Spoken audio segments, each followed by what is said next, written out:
Okay, so we have the DMS in blue, Samsonite in red. We have the front on the right, the rear on the left.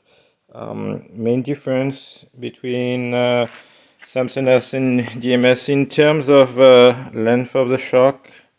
In the front, the Samsonite are 1 centimeter longer, and in the rear, they are almost 3 centimeters longer. Those are the Samsonite full spec with a remote reservoir and the hydro bump stops. You have a rebound adjustment at the bottom here, and under this cap here you have slow and fast compression.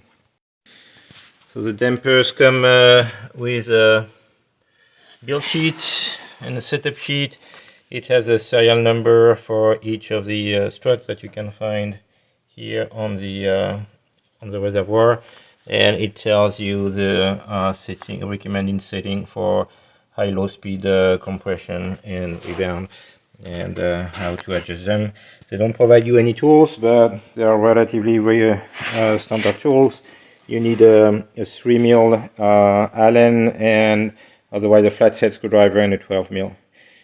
In terms of installation, those uprights are steel versus the aluminum in DMS.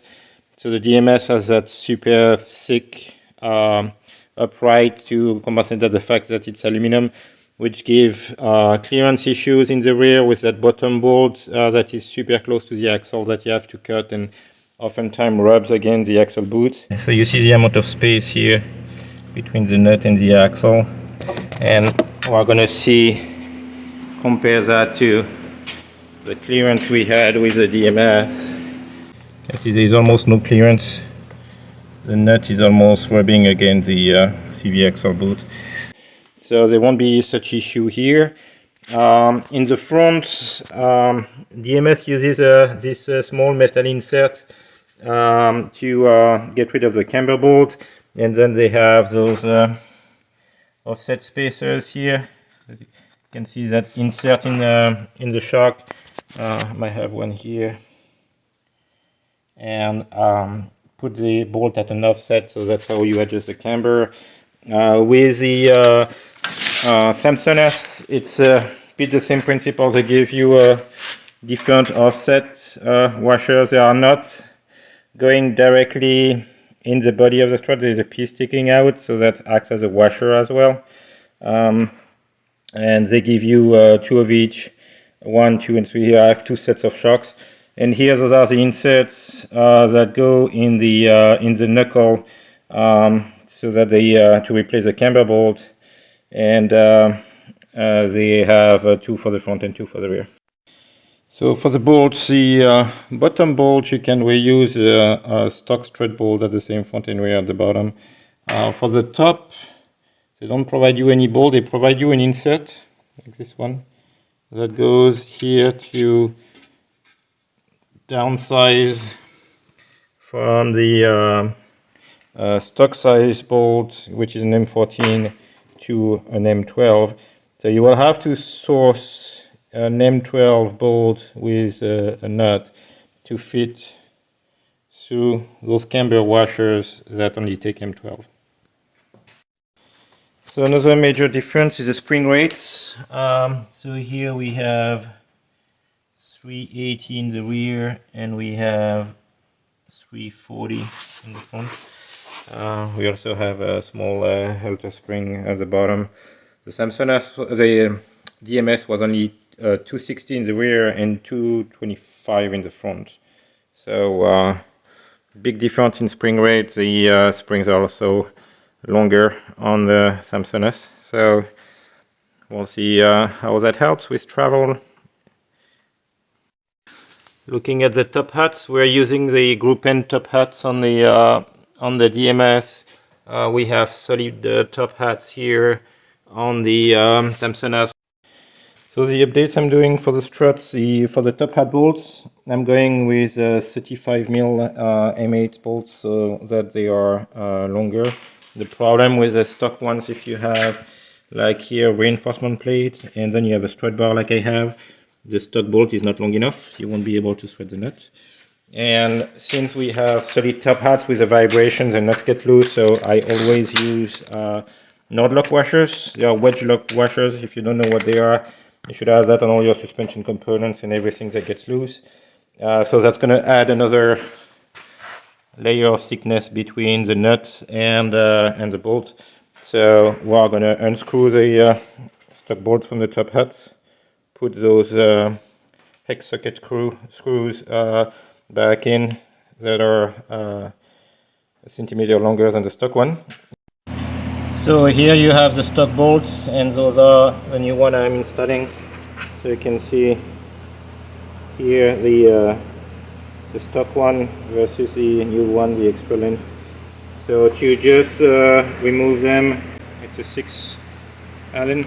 So to remove the bolts from the top hats, you can use a pry bar just to hold the top hat in place. Crack the bolt loose.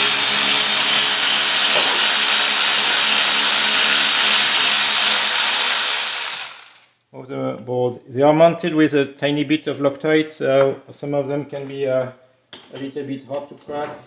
So that's the original board. I'm replacing it with the longer ones. Just putting a little tab of Loctite at the bottom. Same thing when it's going to be locked in place. I don't want the bolt to back off from the top hat when I'm going to tighten from the top. That could make the bottom bolt unscrew, so a little bit of Loctite to keep it in place in the top hat. There we go.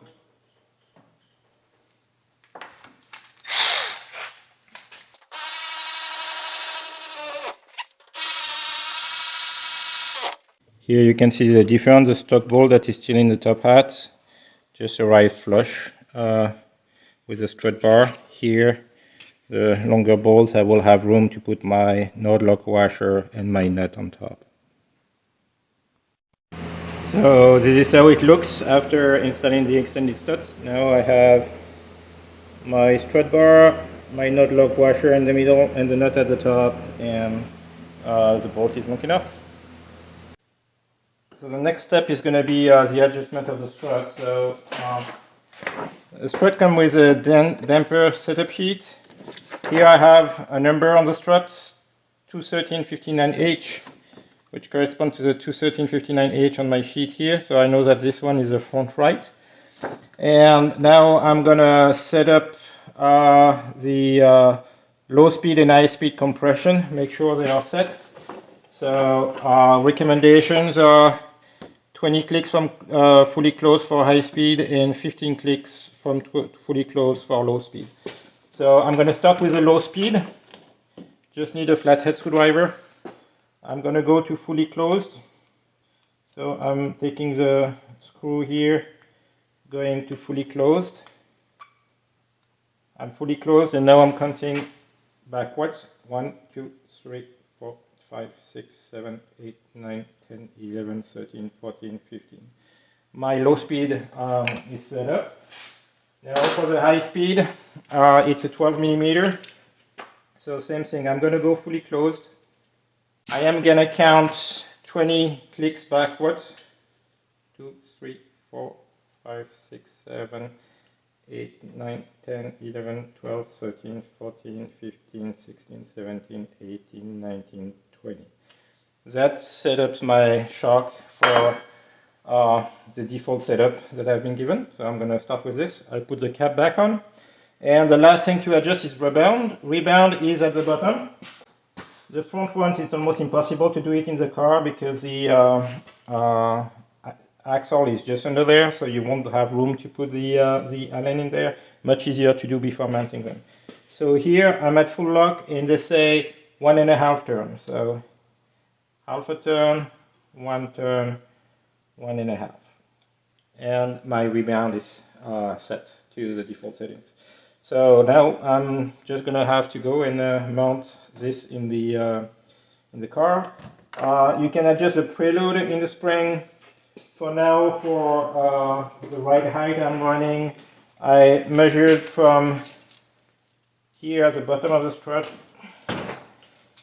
to the first ring and I use 55 mil in the front. I use 9 centimeters or 90 mil in the rear and 55 in the front. That's my basic setup, and I'll go from there. Okay, so one thing I do before removing the existing strut is I take this digital level, I put it on the side here, and I measure the angle.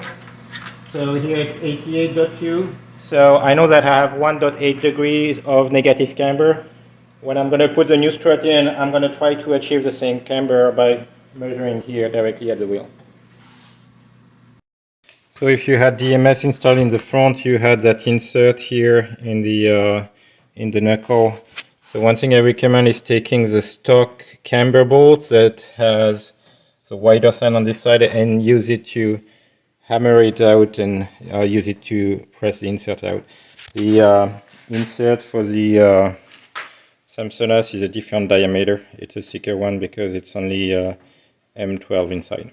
Okay, so for the installation of the new struts, first thing I do is I coat both sides of the knuckle with anti-seize. So here and inside the hole so that the bolts don't seize inside. Makes it easier next time to get the strut out. Then I take the insert. There are two sides of inserts. There is a thin one, thick one and a thin one at the bottom. The thick one goes in the front, the thin one goes in the rear. So I'm just gonna put the insert in the top hole here. First thing is to take the strut in between the ABS wire and the brake wire. Then I'm going to push the reservoir through the hole at the top with a right angle. I can get it in the hole. I'm going to align my top hat bolt at the top and rotate the top hat so that it stays in place. There we go. I'm going to start one nut at the top to just hold the top hat in place. So here the suspension is slightly longer than the DMS, so I'm going to push this out. Be sure to not damage it. And now I have the bottom in place. First thing I'm going to do is align the bottom bolt, taking just a punch like this, putting it in the bottom hole so that I can align the bolt. At the front, you are going to reuse the stock bolts that was already in the car. So this one is easy. So the first one to put in. Here we go. So here I have my bottom bolt in, 19 mil.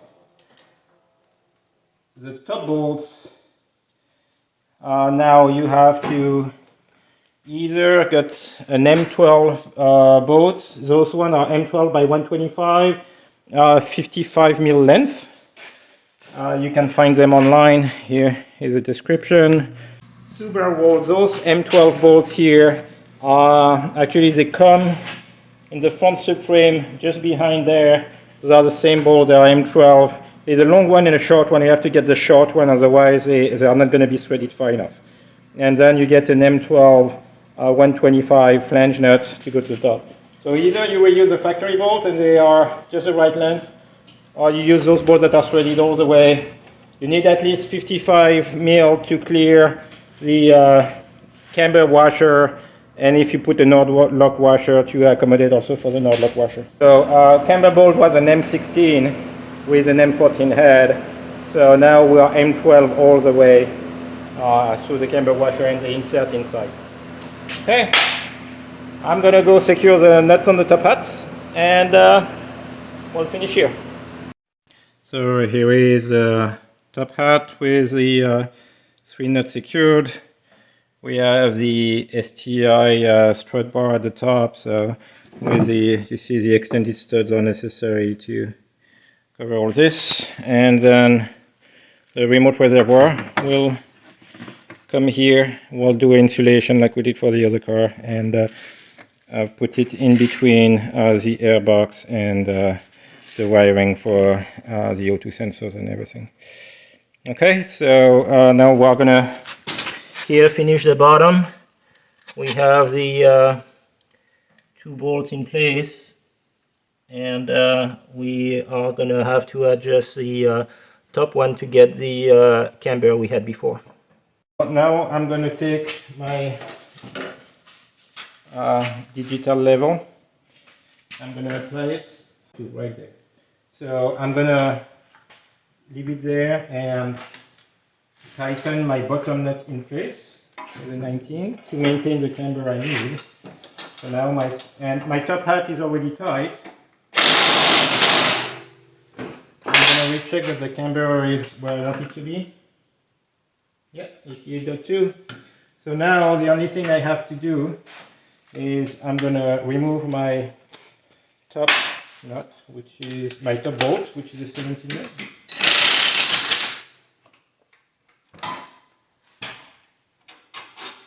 And so now what I have to do is find the proper camber washers that's going to allow me to get the bolt through. So I'm going to remove. So some of them just fall off, some of them require a little tap. So you take a screwdriver here, in between, pop, the washer pops out. So I'm probably going to take a number, start with the number 1. And see if I can get it aligned. So number 1 is the smallest offset. Look, it looks like I need offset this way.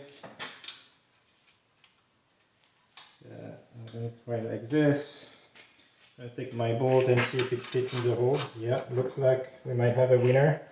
So I'm going to take number 1 on this side here. Yep, and it slides perfect. So here I just need a number 1 to get on this side. I just have to put my nut at the top, and same thing, I'm using Nord-Lock washers. So here I have a M12 Nord-Lock washer. I'm going to put on the nut side.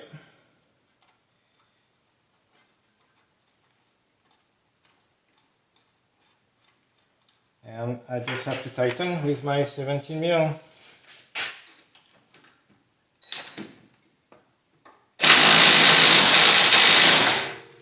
Here we go, 17 is tight. I'll check my 19. So same thing, use an M14 Nord-Lock washer for the bottom. I recommend using a seal saver,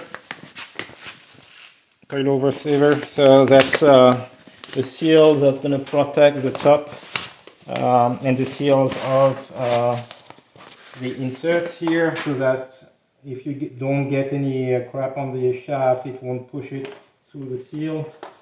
So it's easy, just put it around, Velcro, and that's it. So the Samsonite are much longer, have longer springs than the MS, so they don't cover all the way to the bottom. The Samsonite come with a set of nice spanner wrenches. The only thing I'm going to make sure, I already adjusted the height, 55 mm in the front. I'm just going to make sure the 2 rings are tight against each other so that it doesn't move and unscrew. Last piece is now securing my ABS wire and my brake line to the strut. I just use a simple zip tie. So I'm getting the zip tie through the 2 sensors, to the 2 brackets, like this. Just tighten and cut, and voila. So now my brake lines are out of the way, and we're done with this side. We're gonna repeat the same for the other side and then the rear. As usual, NTCs on the knuckle.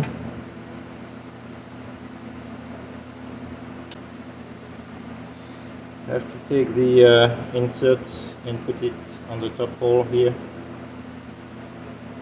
running the strut. First thing is going to be inserting the reservoir through the hole.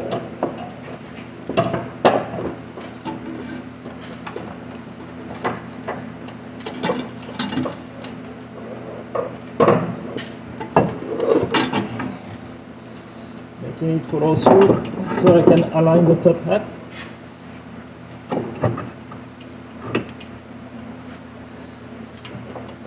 Up, top hat in place at the top.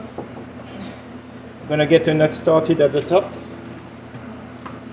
Now the top hat is secured. I'm just gonna put the bottom.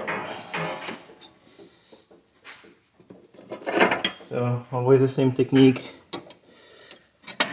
Bottom hole first. I use a punch to center all the time. Anti-seize first.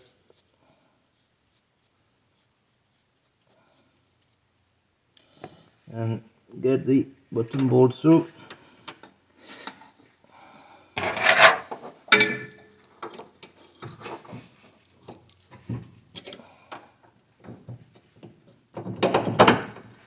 we go.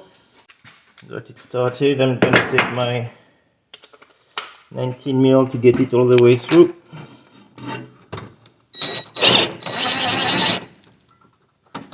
Here we are. I take my M14 nut lock washers and my M14 nut and put that in place.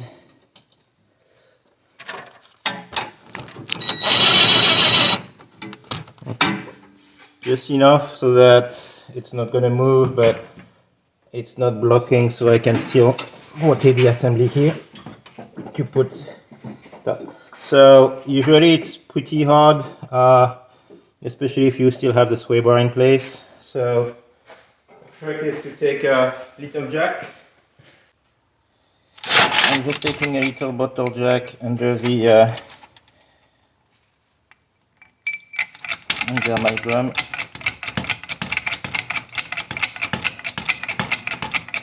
Make sure your e-brake is on so that the drum doesn't turn.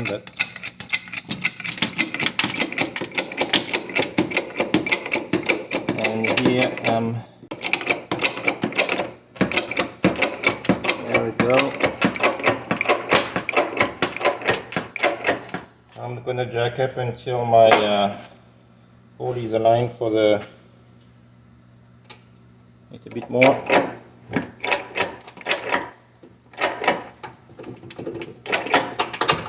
Here we go, and I'm in. So of course, if you measured before with your camber measurement gauge, put the camber in the same location. It's probably going to be here. I have more droop, so anyway, that's going to change the camber settings. But I've been close to what I was before with just a 0 washer in here. So I'm gonna leave that here for now, and then I'll readjust later if I need to. So here, same thing, just putting some anti-seize on my bolts.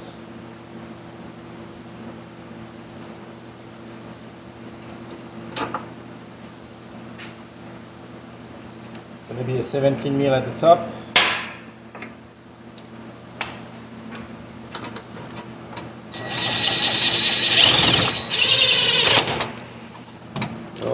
Through is my M12 nut lock with my M12 flange nut, and I'm just gonna secure that in place.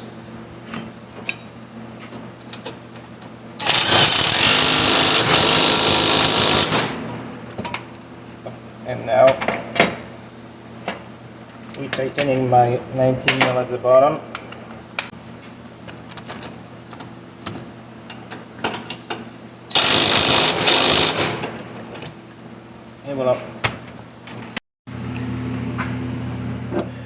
So here you can see 2 bolts with the washers at the top, and if I look inside, you can see the top hat bolts here. Now I'm gonna take the reservoir here. So here I rotate the reservoir to have the adjuster on the outside. I'm going to put the spacer and secure it in place. So for the mounting of the reservoirs, Samsung has give you those little rubber bushings, so you can slide them between the cage and the reservoir. So here I mounted my rear reservoirs here to the cage, so I have the adjuster accessible by just opening the door. You can see the other one on the other side. It's a straight shot. It's easy, and I have them slightly at the downward angle so that I can access with the screwdriver and the 12 mil, and just 2 zip ties to secure it to the cage. In the front it's a little bit more tricky because there is less room. So here on the driver's side, I didn't want it to rub with the strut bar, so I routed it on the side here, and I just have it sit between the wire below the fuse box and the box. You can trim, so here if you take the bushing, you can trim those edges. So I took just a regular cutter to make it flat and secure that to the reservoir with a zip tie, so that here I have a little padding. So here the adjuster is easily accessible from here. So if I need to adjust, I can get my screwdriver. Just be careful here, it's a negative of the battery, so even if the screwdriver touches, it's fine. But here you have to be careful, you have the positive of the Cortex GT. So make sure you don't short when you are trying to adjust. So for the reservoir that is on the outside with the turbo, the upper coolant reservoir, the reservoir actually will sit in here, but it's going to get all the heat. So I'm going to use, it's a leftover piece I have from my exhaust shielding. It's a Mylar piece with, here I'm going to use some foil tape, and I'm going to wrap the reservoir in it to insulate it at least from the radiant heat coming from here. I don't have as much of an issue with the heat on the other side, it's much cooler over there, but here with the location of the reservoir, heat is probably going to be an issue. So here is my little, it looks like a sock basically for the protection of the shield, so I can still turn my reservoir around to access the adjuster here. When I'm done with the adjustment, I can just store it back in place, and now I have all this extra shielding to shield from the higher temperatures in that area. And here I also have on the hydraulic pipe, I put some conduit protection just to prevent, especially there might be a little bit of rubbing here with the nuts, with the movement, so we'll see how that goes, but just to do an extra protection on the hose. And here is the final version of the installation. Here is an alignment example on one of our cars. If you get camber washers close to 0 or 1 in the rear, you will be close to maximum camber. In the front, a 0 camber washer will give you 2 to 3 degrees of negative camber, so you will have to use +1 to +3 to get your front camber in an acceptable range.